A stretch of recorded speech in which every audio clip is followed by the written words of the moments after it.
or any jobs that I'm getting paid for, I'm not using those cameras, I'm using my Lumix cameras. With Fujifilm, you know, you choose your film simulation, but with Lumix, there's like almost unlimited film simulations to choose from. If someone's like, oh, well, you can't get Fujifilm colors with a Lumix camera, and I'm like, well, actually, no, you can, you know. Since Lumix introduced the Lumix S9, the Lumix Lab app, and real-time LUT, it really changed the way how people captured both their photos and videos with their Lumix cameras. Well, in today's episode, I'm sitting down with Ross, who is a talented creative with 10 years of experience based in Northern Ireland. We're going to be talking about his introduction to the brand, him switching from Fuji to Lumix, the differences between both those cameras, and why he gravitates towards Lumix now. Well, we're also going to be touching point on how he creates his LUTs and different styles like that. So, without further ado, Ross. Hello. Thanks for joining me. How's it going? It's going great. I guess I gave such a brief introduction to kind of like who you are, what you do. Can you just tell my audience kind of a little bit more about you, your experience, and everything in between like that? Yeah. My name's Ross, and I am a photographer and a video maker based in Northern Ireland. Playing around with cameras is something that I always wanted to do, and have done since I was like very, very small. I think it like started for me. My dad had like an old webcam with like a huge computer, and on that webcam it had like a feature where you could take a photograph and then take another photograph and put it together like a stop motion. And I used to like get these little like toys and make them move, you know, classic like kid stop motion thing. Then just when you hit, like, I remember hitting play on those videos and just seeing it look as if it was moving, you know, like the magic of the moving image type of thing. So ever since that, I was like, yes, like this is so cool. Like I have to do this. I'm now 33 and I've just been playing with cameras ever since. I don't know. Yeah, that's like, yeah, how I got into cameras and stuff. But so I studied in England. My degree was called cinema and photography, but it was basically like there was no practical involved in that whatsoever. It was like training you how to be like a film critic. So we watched films and had to basically review them and like say how bad they were. But I very quickly realized that like that isn't what I wanted to do. Like I wanted to actually make stuff and tell stories, and whether it's like photography or video. So yeah, I left university and came back to Northern Ireland, and I met my wife, who's also a photographer, and we set up our own business, doing weddings and other things. And yeah, just been doing that ever since.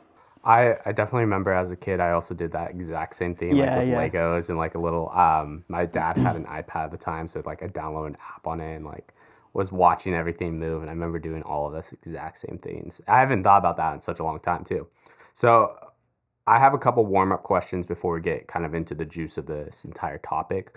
The first one is kind of, what was your first Lumix camera? And then how did you get introduced to the brand? I am very, like, what's the word? Like fickle. And I just love playing with cameras. So I have like cameras from like all brands in the house. And but I think for shooting weddings, I need like, I do photography and video. And for shooting weddings, I need like one camera that is equally good at video and photography. I used to shoot weddings when I started on the 5D Mark III, the Canon 5D Mark III. And it was like really good for photography and like at the times class for video. And I just had that one camera that did it all. And then I got a Blackmagic camera. So then for like 1 year only, I did like, I had one camera over with this shoulder, which is a Blackmagic camera for video. And then I'd lift my 5D to do like photographs. And so I hated that. Having like two cameras, like for me, the minimal, like the least amount of gear I can take with me anywhere, the better. I think I went back to Canon and got the R6 when the mirrorless came out, and found it amazing for photography, but like didn't really like it for video. I think the first wedding I shot on the R6, it overheated, shooting 4K anyway. It overheated, and like no camera overheats in Northern Ireland. It's never warm enough here. But the R6 overheated, so very quickly I was looking for a replacement for that. So anyway, then I went on the Fujifilm. I got the X-H2S, but obviously Fujifilm cameras are not full frame, and I used the X-H2S for 2 years professionally for everything. I loved it for video, like it's incredible for video, but for photography, especially weddings, I just missed like full frame. So when I first heard about Lumix, it was the S5 Mark II, and which is only like a couple of years ago, and the S5 Mark II X, S5 IIX.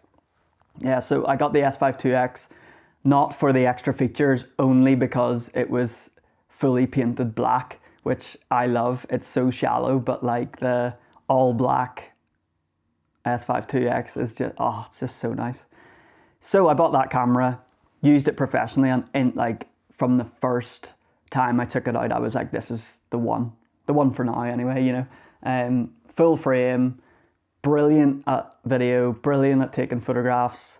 The quality's amazing, stabilization's amazing, everything about it so good. So yeah, that was my first Lumix camera, and that's kind of how I first heard about Lumix. And then when the S9 was announced, I made a video about this, but I was like, oh, maybe that could be a good B camera, but then there was a whole bunch of things, you know, the controversy about that camera. And I didn't buy it for maybe the first 6 months, and then I bought it in like November past there. So how long is that ago? Like almost a year? Well, like 9 months ago or something like that. I absolutely love it. Like that is the camera that I have that with me every single day, like just wrapped around me. Like it doesn't leave my side. It's just incredible. I don't do much filming or photography like indoors. I don't ever really use a flash. I do at weddings, but I have my professional camera for that. But for like personal work and stuff, I'm just out at like play parks with my kids, or like walking around the forest or the coast or whatever, and that camera is just perfect for capturing those things. So small, full frame, stabilization's amazing. I love it. The S9 is just like such a good camera.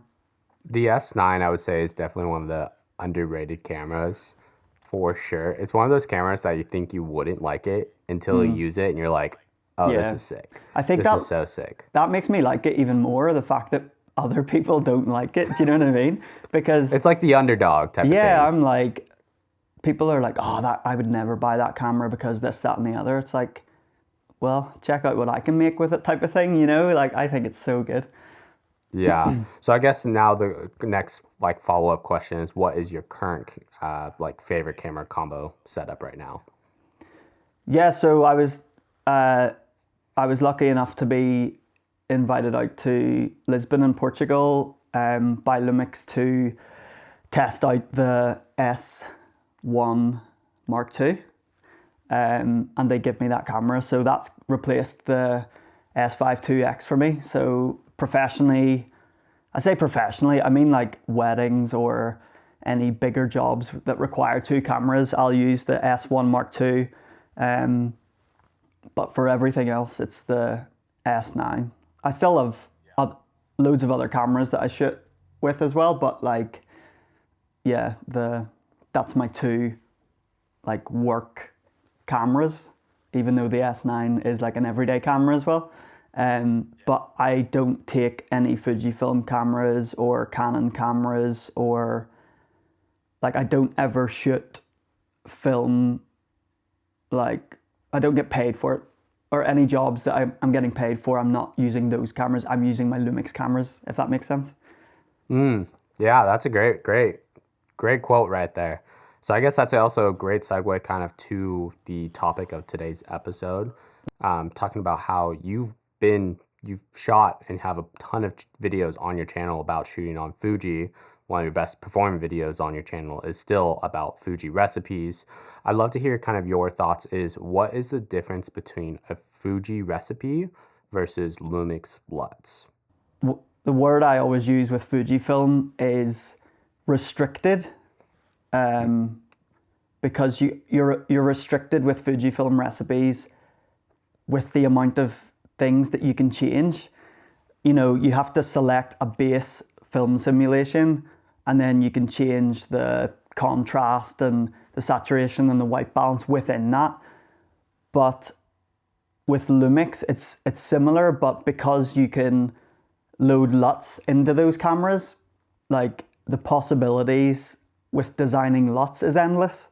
So the possibilities with like the images that you can create with a camera that you can load LUTs into is endless. It's kind of like with Fujifilm, you know, you choose your film simulation, but with Lumix, there's like almost unlimited film simulations to choose from, if you know what I mean. So an example of that is I was shooting Fujifilm loads with recipes and designing recipes and stuff. But there was a couple of times where I wanted to put blue into the shadows or push the highlights into like the green end or something. And you can't do that. Like there's no way to do that other than to shoot a JPEG or a raw image and bring it into Lightroom or edit it on your phone or something. Like there's no way to design a recipe that does that because you're restricted by those film simulations. I feel like I've worded that in a way that makes restrictions sound bad, but obviously it's really, restrictions can be a good thing. You know what I mean? Like it can, okay, yeah, I can't get blue into the shadows, but what can I do with the options that I do have? So obviously there's so many people out there shooting on Fujifilm cameras that are getting incredible results with recipes. And yeah, there's like brilliant recipes out there. I just feel like I designed recipes for, I don't know, like 2 full years, made a website, stuck the recipes on there, made videos about it. And now when I go to design another recipe, I'm like, okay, which film simulation am I going to choose? Well, I've got like 4 classic Chrome recipes already. I've got like 5 Astia recipes. I've got like, you know what I mean? I've kind of, there's only so many ways you can take it, if that makes sense. Yeah. But with designing LUTs, it's like the possibilities are endless, and that's exciting to me. Yeah, because you're never, I feel like, restricted into some type of box of like, once you kind of get over those looks and styles, and yes, like you said, you could slightly change them over time, but if you want to adapt eventually in the future or change your style or do anything like that, the LUTs system on how Lumix works is kind of that endless possibility. Yeah. So I guess what was that experience when you were transitioning from Fuji recipes to Lumix LUTs with the, I would assume that was at the S9 at that time. So what was that experience transitioning from those two systems, and kind of what was those benefits that you saw from Lumix, and then some of the cons when switching between systems as well? And what it's like changing between it, what it was like, okay. What was your experience like transitioning, I guess? So I don't see it as I transition because I still have Fujifilm cameras, so I still sometimes shoot with Fujifilm. It's just less and less. Like if there's a new recipe comes out that everyone's talking about, like I'll load it in and go out and shoot with it and test it out. I just don't happen to make a video about that. But yeah, I plan to make like loads of Fujifilm videos in the future. So yeah, I don't think I've transitioned per se from Fujifilm to Lumix, but I think what excites me about the two, like Fujifilm and Lumix, is that someone who isn't a photographer can follow the step-by-step, like plug this recipe in, to their Fujifilm camera or download this LUT and change a few settings and have that sitting in their camera and go out and about and be able to just take photographs that look incredible, like look as if they've been professionally edited and no editing's been like happened at all. Do you know what I mean? And do you use the Lumix Lab app a lot as well? In part, not in terms of creating LUTs or adding LUTs on your phone, but more or less transferring photos to your phone.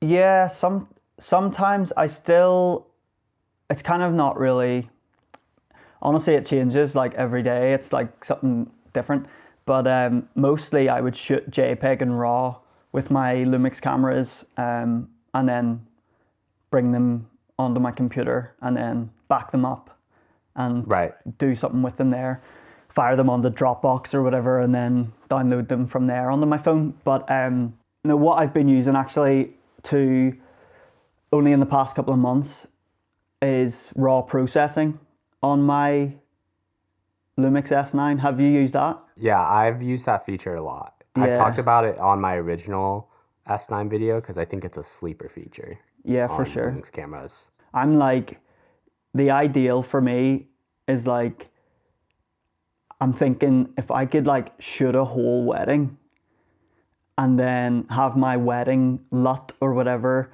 loaded into the camera, but then while they're eating dinner, go through and raw processing and just like tweak the white balance or the exposure a little bit, save out the JPEG. What do you do then? Like send it, maybe a bit of cropping, you can send it to the lab app, bit of cropping, save it, and then like send them their photographs the next day. That'd be good. I think that's actually like an interesting workflow, especially for wedding photographers, because this is a question I did have talking later about on in this video, but we can talk about now, is the raw processing in your aspect of like when you could just select a couple photos, and especially because most wedding photographers, I feel like, do a selects, like maybe 10 or 20 photos from the entire day. Yeah. Select your photos, scroll through, oh, this one looks good, do a little bit of tweaking, boom, send it right to the Lumix Lab app. Next one, send next to the Lumix Lab app. I mean, for an entire UGC shoot recently, I got a free electric bike and I was like, yeah, I'll make you like 4 Instagram reels and I'll send you 30 photos. And I got like a free $2,000 electric bike in return. I just snapped a bunch of photos with Lumix S9 real-time LUT, and I just sent them to my phone and uploaded them. And I was like, cool, I'm done with the content, because it was like I had no editing required, minus like like you said, some slight cropping here and there, but that could be done on your phone. It's like so simple. So I guess one of my best friends runs a vintage clothes company. He buys vintage clothes, sells it, does like pop-ups and stuff. And when he started, he was like contacting me like, Ross, can you come and like take some photos for me? And like, I need something to post on Instagram. And then like a few years ago, or like 2 years ago, I found him a secondhand Fujifilm X-T4 and created a recipe for him and like set his whole camera on like automatic. And he uses that, shoots JPEGs with the recipe, sends it to his phone, and then uploads it. It's on his Instagram like 30 seconds after he's taken the photograph. And now I have like a bunch of friends like that, that those types of cameras or that workflow is like perfect for. Like they have no interest in learning photography or like editing a photograph. It's just like they know that they need a high quality image, but with like a DSLR or whatever, like 10 years ago, you'd need to edit it to make it look cool or whatever. It'll make it interesting, like the aspect and playing field of photographers are probably like based on people like creating LUTs and things like that. Like obviously you still have to have an eye to like know what you're shooting in general, or know like composition, know rules of thirds. There's still like an aspect of a level of expertise, but in terms of like editing and coloring, it's slowly getting to a point where it's like you said, you can shoot an entire wedding and then upload the photos the next day because you already have like a look baked into all your JPEGs in a sense. Now I'm curious, kind of slightly pivoting a little bit, I'd love to hear your process on creating LUTs and not specifically on like how you do it and all like in super technical, but more or less how you decide on what styles you go for when you're shooting, because I know you have an entire Fuji LUTs that you converted to Lumix, or like Fuji looks that you converted to Lumix and different things like that. So I'd be curious to hear your process on designing different styles and looks when you're creating LUTs. It's not so much a process as like I'm just like messing around, and then I'm like, oh, that looks cool, and like, oh, I wonder if I saved that, and then like change that, put like some green in the highlights or whatever, what it would look like, and then, oh look, there's like a different version of that same look or whatever. The first LUTs that I used, that I put out, is only like, we're talking 6 months ago, something like that, at the beginning of this year, so whenever that was. And I called them the season LUTs, and it's like summer and spring and autumn and winter, like such a terrible name, but it's like the only thing I could think of. I knew the black and white one would be winter, and then I had like spring, it's like very like light and light blue or whatever. And then summer was just like very vivid. And then autumn, I was like, well, it needs to be like brown because like autumn leaves and stuff, you know. So I just like literally took a bunch of photographs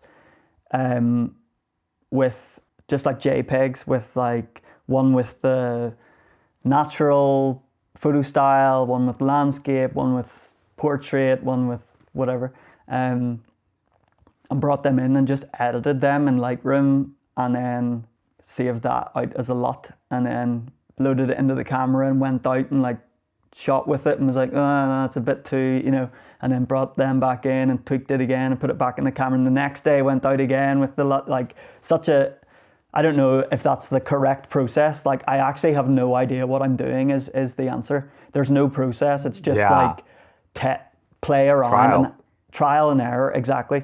The Fuji ones were fun, but also like not fun at all. How I did the Fuji fake ones, like the thing I kept seeing people say that, you know, Fuji's better than, like Fujifilm camera's better than a Lumix camera or whatever, like, oh, buy the X100 before buying the S9, and I was like, the only thing I could see that people were saying that it was better, you know, was Fujifilm colors. Oh, well, Lumix doesn't have Fujifilm colors.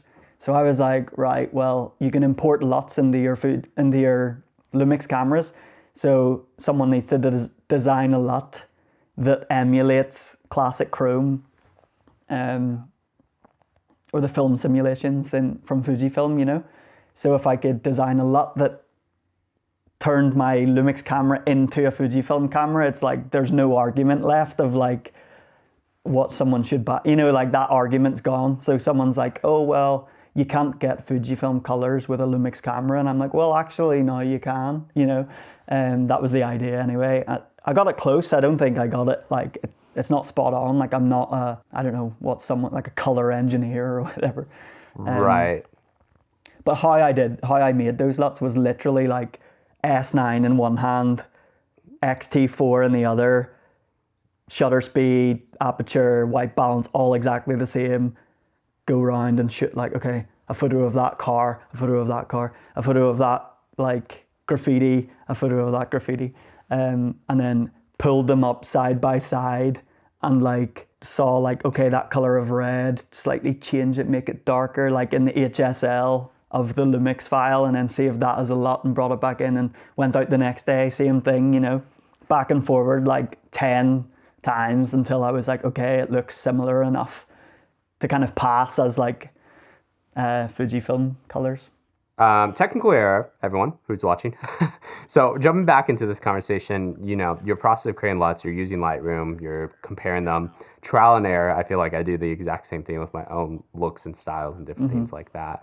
I'm curious to hear now, what are your personal tips when you're shooting with LUTs on Lumix cameras? And then also like your favorite color profile and different things like that. Some tips for using LUTs, I guess, would be, you know, if you're shooting JPEGs with any camera, the aim is to get it right first try. So you need to take a bit more care over your settings before you shoot. If you're shooting RAW, it doesn't matter if you get the white balance wrong or, overexpose, underexpose, all that stuff, like, because you can fix it. Like, you're shooting RAW to fix it after. But with JPEGs, you want to take a little bit more time and try and get it right. So the first thing is white balance for sure. Like, I spend so much time. Like, I actually love here when it's cloudy, because I can just flick my white balance on cloudy and not have to think about it the rest of the day. But when the sun's in and out, I'm constantly like changing my white balance just to make sure that the JPEGs are right. Exposing, I guess. Maybe a good tip would be to give yourself a bit of time testing a lot before you go out with your friends and actually use it. Like, test it around your house or test it in your garden or whatever first. See what it looks like if you underexpose, see what it looks like if you overexpose. If it's really, I think a lot of people, I don't know this for sure, but my guess would be a lot of people download a LUT, load it into their camera and take a few photographs with it, and they're like, oh, that LUT's too strong for me. I'll try a different one. And they go back on the app and look for a different LUT. But one really, really cool thing about Lumix cameras is when you load a LUT into them, you obviously know this, but you can adjust the LUT opacity. So you can turn down like how strong, like how much of the LUT is applied on your image.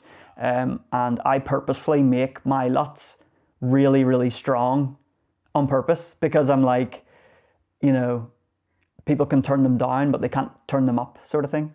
And that's actually a good, like, going back to Fujifilm, what's that recipe everyone is obsessed with Fujifilm?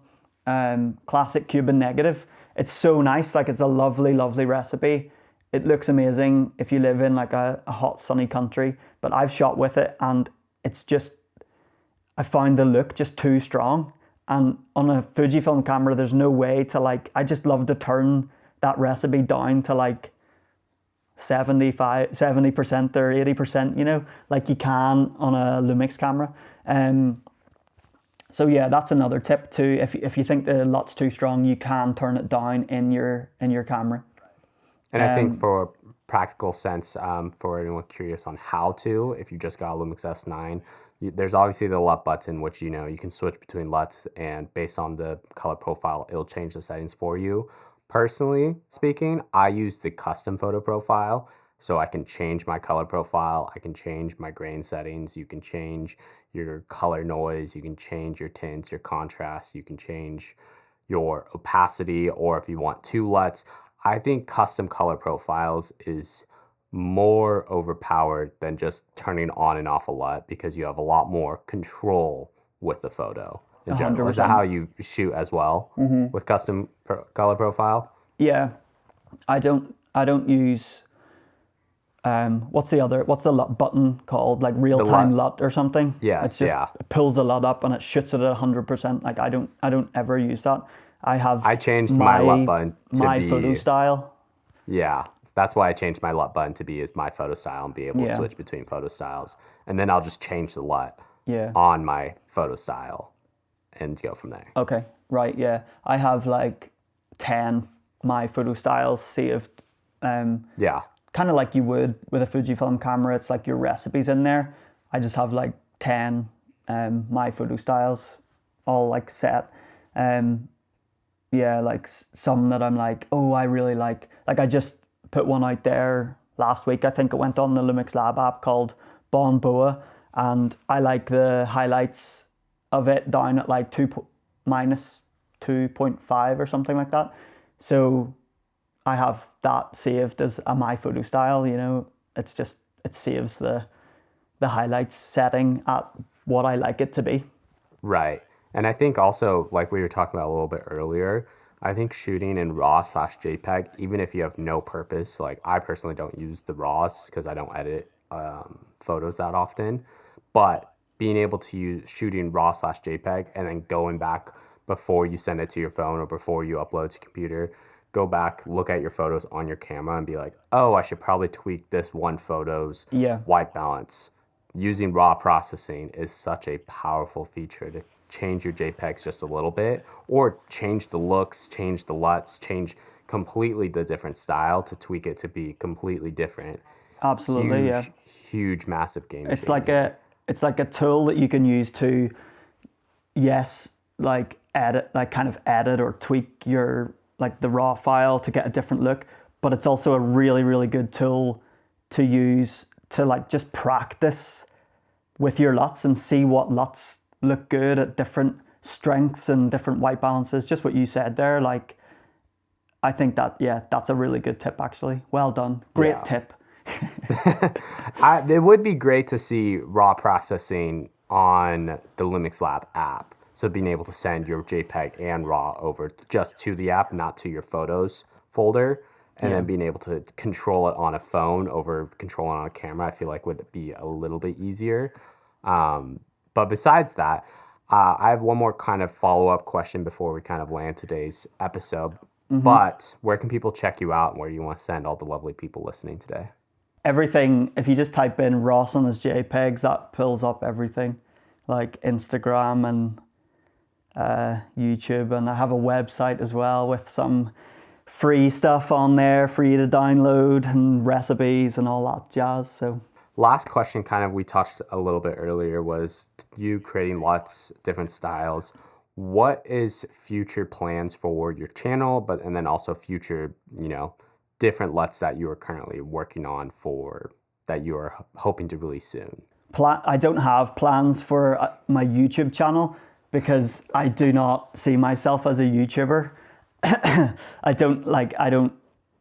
I make videos is literally like I am playing around in my spare time with a setting and I'm like, or a lens or whatever. And I'm like, this would make like a really good video, or like I want to share this, what I've learned, or share my results. But it's more so I do it so it's out there for other people to watch, but also for me to look back on and be like, what did I try? Oh yeah, that's the settings I used with that LUT. Or, otherwise I would be testing all this stuff out and have no like record of it. So yeah, I'm like I'm passionate about photography and capturing my everyday life with cameras. I like the gear and stuff, but I'm not a passionate YouTuber. Like I'm not in it to like whatever, like some people are. That's totally cool. It's just like not my like affiliate links and go on my website and buy my LUTs and stuff. Like it's not really my thing. Like I see myself as a photographer. I see myself as a photographer first, and then everything else is just like a bonus, I kind of am now, I've designed LUTs that are just cool looks, and then I did the Fuji fake ones and did a couple of other ones, but now I'm like trying to recreate like film stocks, but not like 100%. I don't know if you're ever able to recreate the look of film with a digital camera, but more just like looking. The other day I spent the whole day looking at examples of certain film stocks and different like the mid-tones and the shadows and the grain and all that sort of stuff, and just like trying to create LUTs inspired by these film stocks. And that to me is exciting because film's really cool. People love shooting film. I love film photography. I love looking at images taken on film. But yeah, it's just like way easier if you can get close with a digital camera. So that's kind of what I've been working on. I have 4 that are ready to go. I'm not gonna say what film stocks they are or whatever, but have you ever, do you add grain to your... I add low grain. Yeah, have you ever gone above that? No. Yeah, that's my thing. If I had one wish for like what Lumix could introduce to a camera, to the S9 or update, would be to improve the grain setting. Yeah. Give me a slider, man. Like, Oh yeah. what's that about? 100%. They have it in the I app. keep asking it. Oh, do you? Cool. That's good. Yeah. Yeah. You see if they could even have like grain. What's film like? There's less grain in the highlights or something like that. Sure. If they could do that, like it would be game over.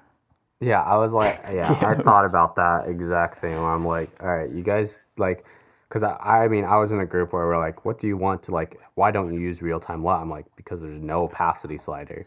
And I was like part of that group, and then they pit the opacity slider. We're like, yes. And they're like, oh, we also gave you grain. I'm like, why didn't you just pit the opacity slider for grain as well? Yeah. You know we're going to ask for it. Yeah, if it's like, if there was an option for like small, medium, and large grain, and then amount, it would just be like, oh, it'd be so good. Oh, that's an interesting thought. Yeah, it'd be cool. Like do small grain and then have an opacity of how much of that small grain gets applied. Yeah. Well, it would. I don't think it would be opacity, but not opacity, it would be but like how much? Strength. How Yeah. You ever add grain in Lightroom? You know those like the sliders that are on the Lightroom, like grain settings. Yeah. That like if that was in the camera, it'd just be perfect. Like roughness, size, and amount, something like that. I think it is. Anyway, long way around to what I was gonna say. There was, I challenged myself the other day to create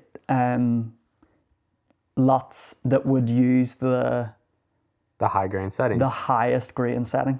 And I was like, okay, so they're inspired by film. So I looked for 2 film stocks that are basically really, really grainy. And I've tried to recreate the colors of those film stocks with the LUT and then shoot with high grain on the Lumix camera. Is that with color noise turned on or color noise turned off? I always turn it off. Yeah, I do too. I don't know why. Why would you want color noise in it? I have no idea. That's what I was curious about. Yeah, what's that for? What's color noise for? I don't even know. I just always turn it off. Yeah, it's for basically, so your grain is it's a standard grain that goes over, which kind of adds that texture around your entire image. Color noise is kind of like, you know when you boost up your ISO and it kind of like has like color grain? That's what it is. It's either making your grain with a little bit of color in it or no color. Why would you want that? Great question. I don't know. I would love someone to, maybe someone in the comments could say why you would use color noise. There you go. There you go, man. There you go. I am a YouTuber. Comment down below. What do you use color noise for? Oh dear. Yep. But thanks, Ross, for joining me on today's episode. Appreciate it, man. Thanks so much for having me. It's been really fun. I was very nervous, but you made it very easy and smooth. And sorry if I rambled on too much. No, it is all good. It is all good. And if you guys are interested in seeing another episode where I talk to Nigel Bajos talking about budget lenses for the LUMIX S9, check out that video right there. YouTube recommends you might like this video right here. Till next one, guys. Peace.